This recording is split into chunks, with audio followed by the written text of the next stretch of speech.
আসসালামু আলাইকুম। আহলান সাহলান। মাহে রমাদান, আজ দ্বিতীয় রমাদান। সবাইকে রমজানের শুভেচ্ছা। আসলে রমজান হচ্ছে আমাদের আত্মশুদ্ধির মাস, আত্মসংযমের মাস। এই মাসকে ঘিরে থাকে আমাদের মুসলমান জাতির নানা আয়োজন। তারই প্রেক্ষিতে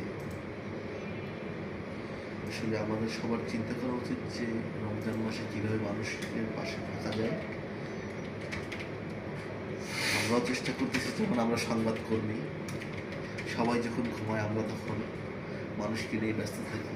এই যে যেমন আমাদের পেজের অ্যাডমিন মোর্শেদ মারুফ ভাই দুপুরের নামাজের পরে অফিস করতেছে, আমি অফিস করতেছি। এটাই আমাদের জীবন, এটাই মানুষের সেবা। হয়তো আল্লাহ তাআলার প্রতিদিন কিছু দিতে পারে।